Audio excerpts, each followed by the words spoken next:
Now, you're originally born and raised in Texas. Yes. And you somehow found your way in Medellin, Colombia. What brought you here? What brought me here? Well, I've always wanted to live outside the country, outside the States. Ever since I was 17 is my first trip internationally in Spain. And after I made that trip, I was like, I love it. I love international living. I love living in other countries, other cultures. And at the time when I decided to come to Medellin, I turned my insurance business into a virtual business. I basically took my landline and I turned it into a virtual phone, right? And I got my clients to understand that that's my new number, because I knew if I turn my phone from a landline or a cell phone to a virtual phone, I can live anywhere with the internet. Okay. And at the same exact time that was happening, one of my friends who are an older couple, they're from Colombia, Medellin. I knew nothing about Colombia. I knew nothing about Medellin. I didn't even know about the dark history of Medellin. You didn't even know that? Gotcha. I didn't even know that. I didn't. But what I did know is that the wife was always posting pictures of Medellin, of Colombia, of the Feria de Flores, like the Festival of Flowers, all these beautiful pictures of Colombia and Medellin. I was like, this place is amazing, it's beautiful. And by this time, I've been here almost 6 years now, so I'm 38, so I was, whatever that is, 32, 33 when I came over here. Actually, I came here at 34, but it doesn't matter. Anyways, by that time, I've already traveled a lot around the world. I've been to many countries. I backpacked Europe for 6 months. I went to Brazil. I've been to many places, so I could compare. So when I saw her pictures, like, well, I've never been to Colombia. I know nothing about Colombia. I want to live outside the country, so let me just go there, get to know this new country, and also test my theory if I can run my business in a different country and keep making sales and keep my clients happy. I got here. My business worked. I was able to make sales, and my clients were okay. They thought I was still in Houston, because I had a Houston phone number, even though I was here in Colombia. I remember when I made my first sale on insurance, I sold a policy. I walked outside and I just laughed. It's like, I can't believe it worked. Yeah. It would happen. And that's remote working becoming trendy. I think right? so. So you had enough insight to be like, hey, you know what, man, if I could make it work, earn in US dollars, then it really doesn't matter where I am. I could completely live this international lifestyle. So you came to Medellin, you made your first sale. What made you decide to stay for more than a year and actually make your life here? So when I got here and I was talking to everybody and I was asking, okay, obviously I saw that Medellin was great, I loved it. And everybody was saying Medellin is the best place in Colombia to stay. But I don't want to take them for their word. I wanted to see it for myself.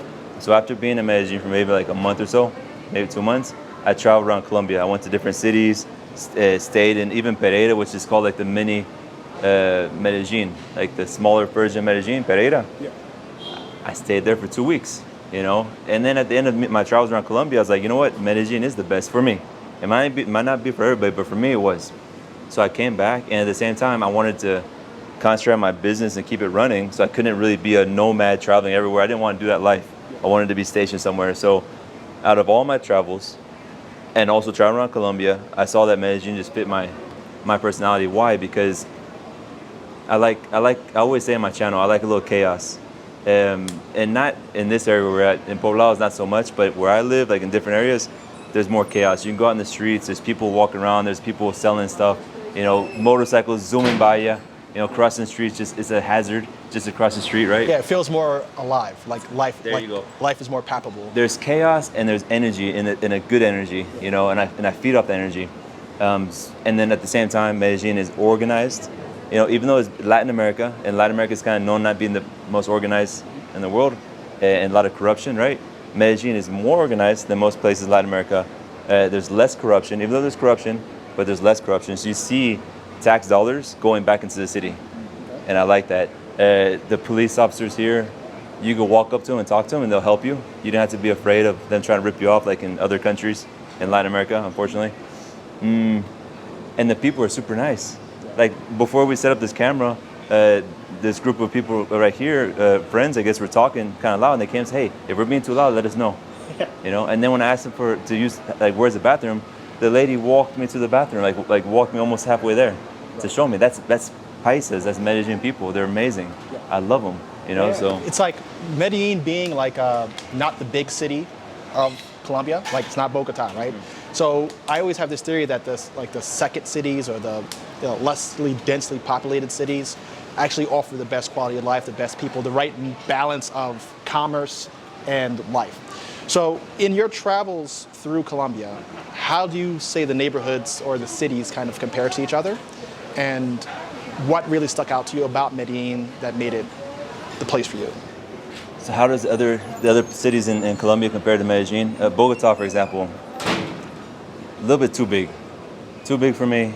And the weather is cold, it rains. Cloudy. It's cloudy. It's not as safe. The taxi drivers, you can't trust them. I had one guy, actually when I went to get my visa for the first time, I got off I took a bus to Bogota and I got to the bus station. I was running late to my visa appointment. I walked up to the first taxi and I said, how much is it to get to the immigration office? And I speak pretty good Spanish, but obviously I have an accent. He looked at me and said, I think it was like, he quoted me like 50,000 pesos, which is ridiculous. For a taxi in Colombia, yeah. Which is worse. It was only, I didn't know at the time, so I'm not from Bogota, I don't live there. I was like, whatever, and I paid him. Actually, no, he was taking me to where I can grab the bus to get there, I think. Quoted me 50,000 pesos. Took me 3 blocks. Oh my God. You can't trust people. And even people in Bogota will tell you, don't trust the taxis.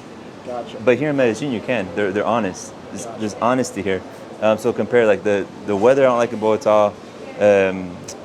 Since it's a capital city, it's more dangerous. People are less trusting. Even though I have friends from Bogota and they're amazing people, but it's harder to walk up to a stranger in the street and ask them questions. They'll kind of be like, have their defenses up. Versus here in Medellin, not so much. Cartagena, that's a place for me, in my opinion, to go for the weekend. I'm from Houston, Texas. It gets up to 115 degrees with humidity. I don't want heat. You know what I mean? I don't want heat. Yeah. And Cartagena gets hot. Yeah. And also in Cartagena is the most expensive city in Colombia. Okay. And it's the most touristy city in Colombia for many years. So the people that live there see people who are not from Colombia, not from Cartagena, even other Colombians from other parts of Colombia as money tickets. An opportunity. Even my friend who's a paisa from Medellin who goes to Cartagena, they overcharge him. But then us, oof. Forget it. So like you're always dealing with, okay, am I getting ripped off? Yeah. And then they're kind of really pushy, the salespeople over there. So it's like, do I want to live in that kind of environment? Yeah. So that's why I say for me, it's a weekend kind of trip. Bucaramanga, I went there. Beautiful parks. It's smaller in Medellin. So since it's smaller in Medellin, less going on. But I love the parks inside the city. Like really green, people outside working out. Santander is known for like outdoor adventure. So if you like river rafting, that kind of stuff, it's there, right?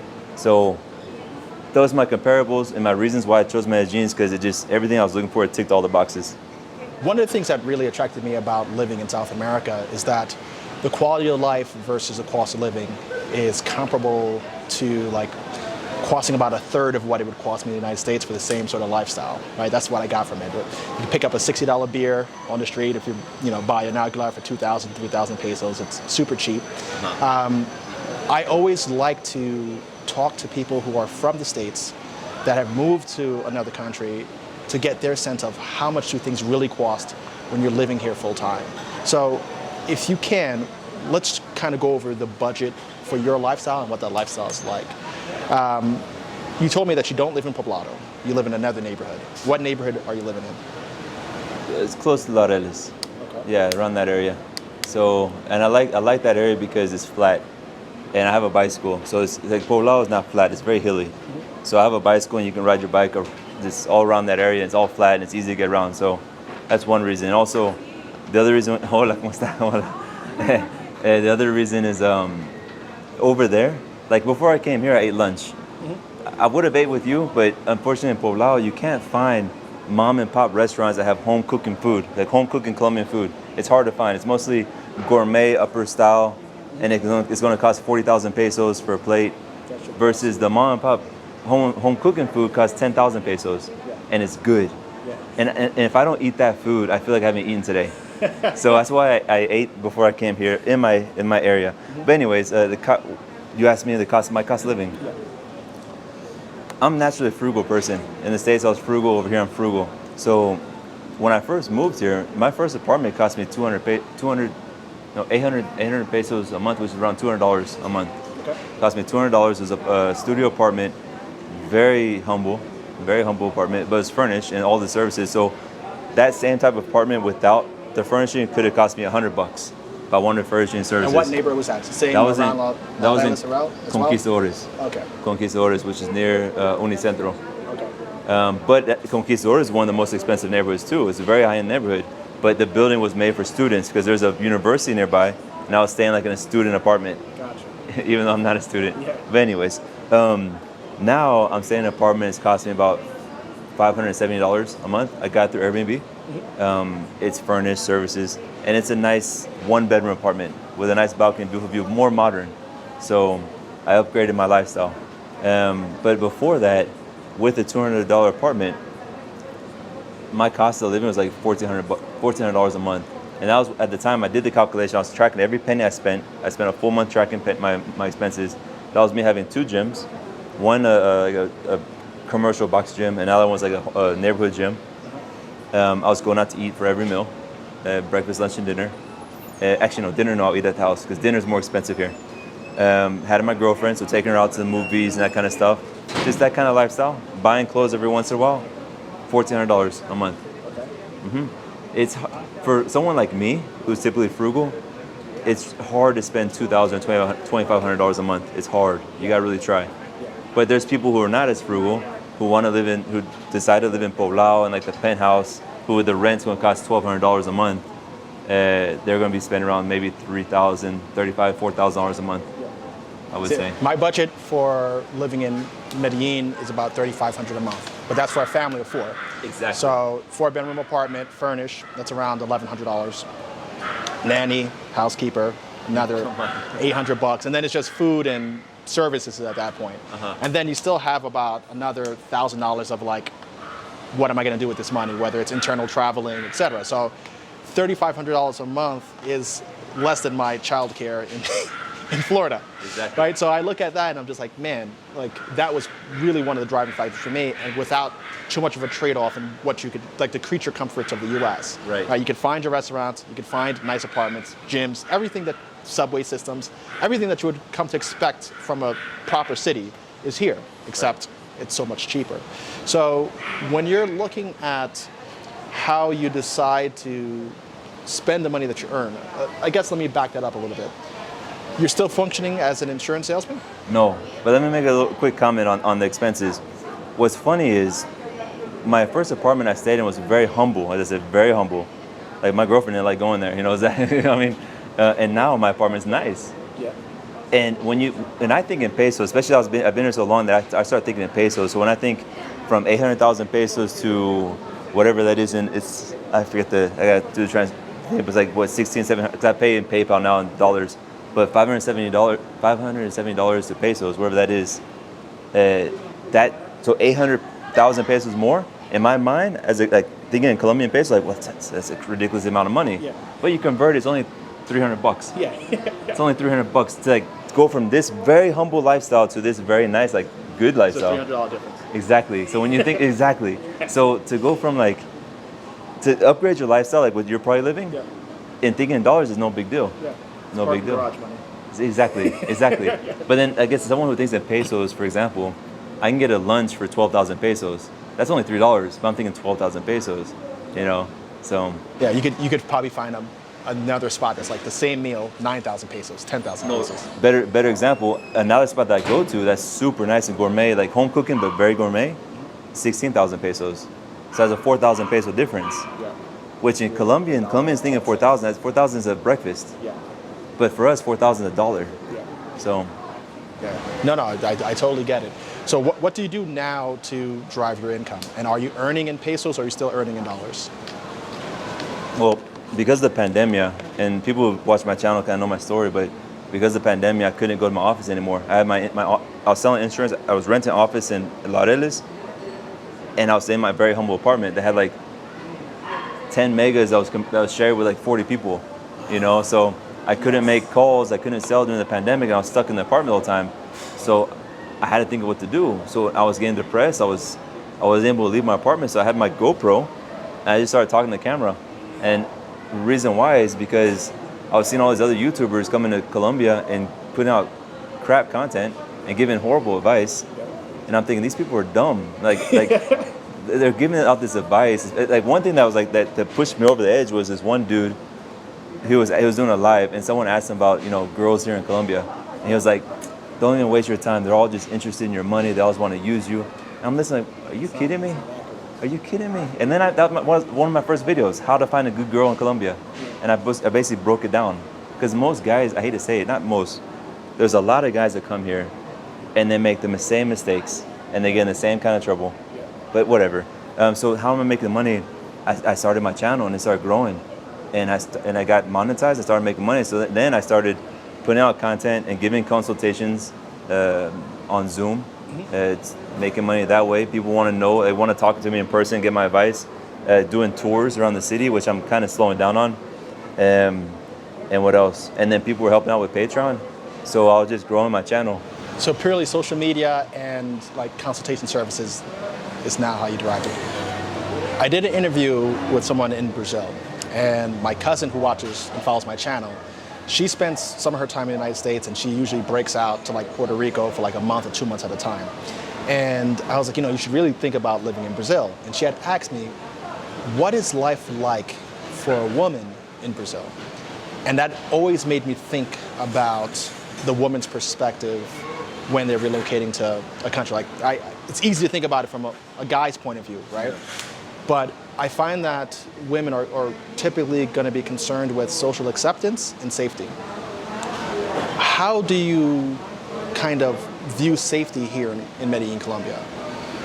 Man, that's a good question, because I never thought of it as it's kind of hard for me to give my opinions on a woman's perspective. I can do my best on that side, because with my girlfriend and everything. For example, how do I view Medellin safety? You got to be smart. Don't come over here, like if you're from the suburbs of wherever, right, and you got your neighborhood Walmart, your neighborhood whatever grocery store, and that's your life over there, you drive your car, it's different. So you got to bring common sense here, and also don't expect it to be the same in the States. Like be aware of your surroundings. For example, my girlfriend, if it's at nighttime, and I have to send her by taxi because there's no Ubers, I take note of the license plate, and I send a message to her mom of the license plate number. That's just what they do here in Colombia, right. Because of the history and everything, all that good stuff. So yeah, safety-wise, you just gotta be smart.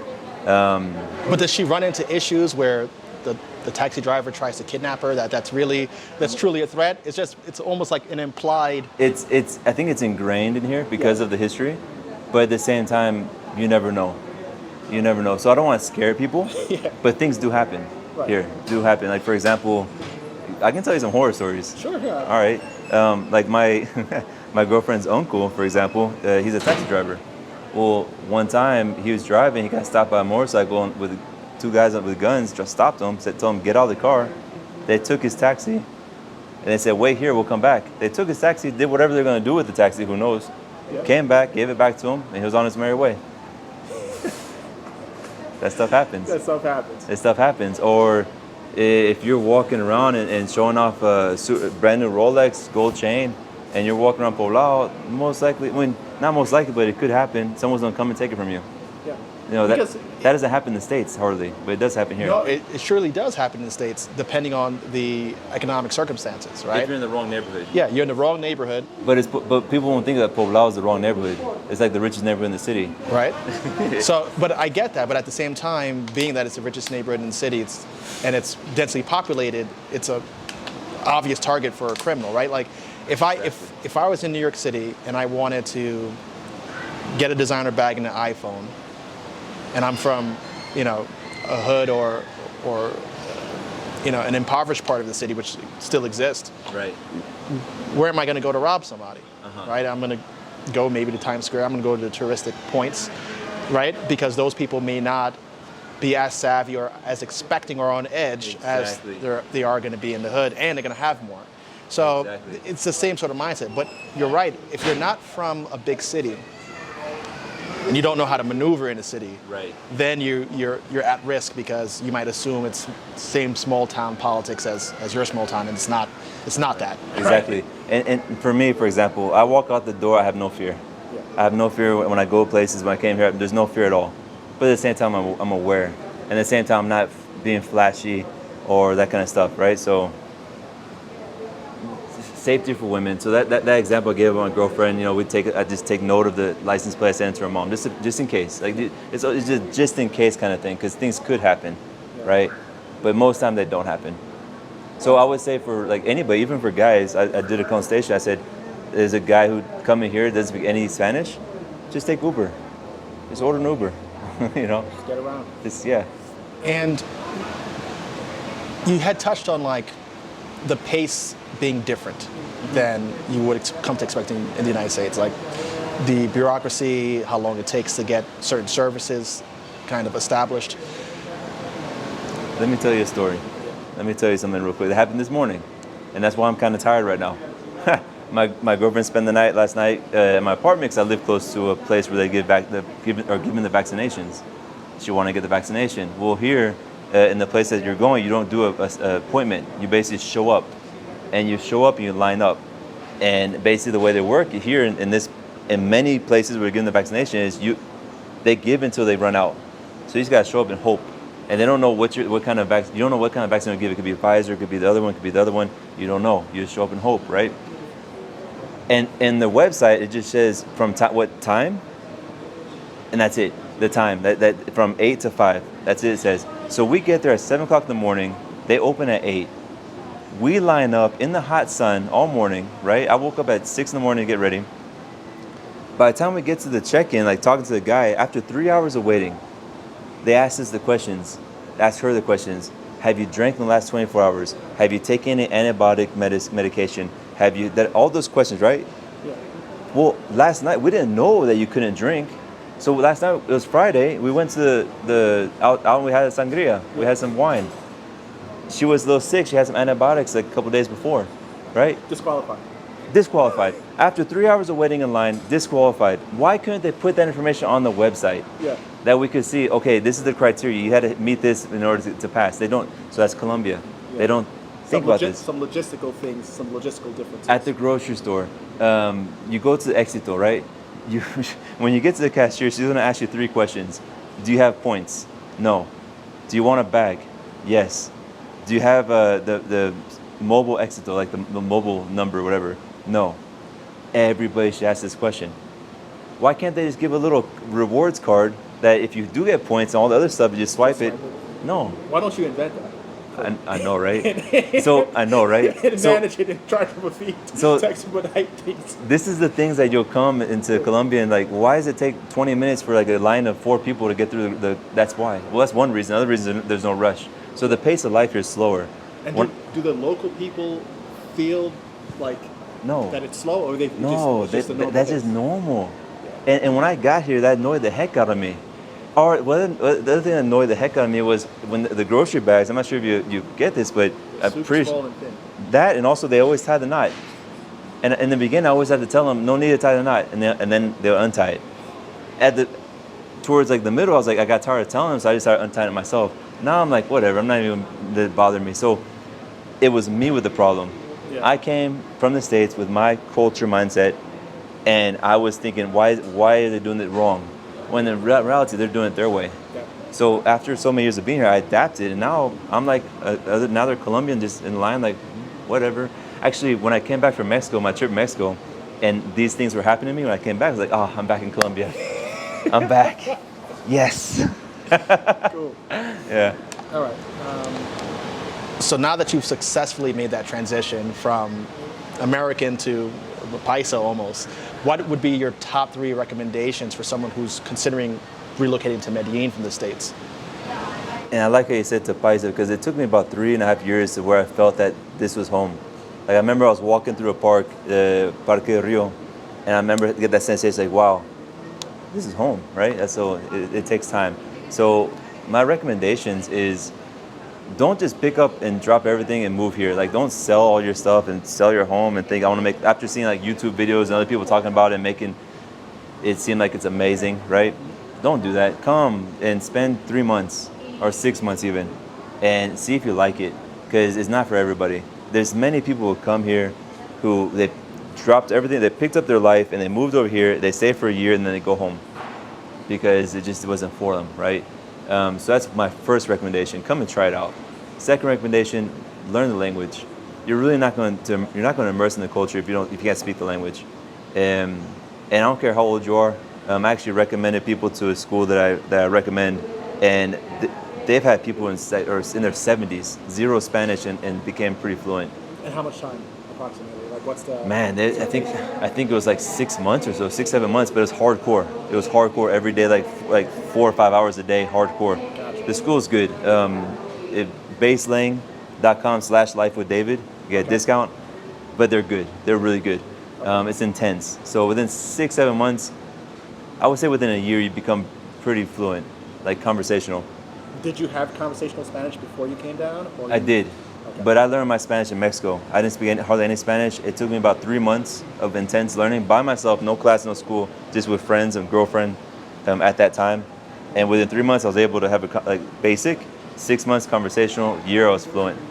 Gotcha. So learn Spanish. Because many people don't speak English. They don't. Maybe some young people or some older people as well, but the majority don't. And to really immerse yourself, you got to speak the language. And then the third one would be, you asked me for 3 recommendations.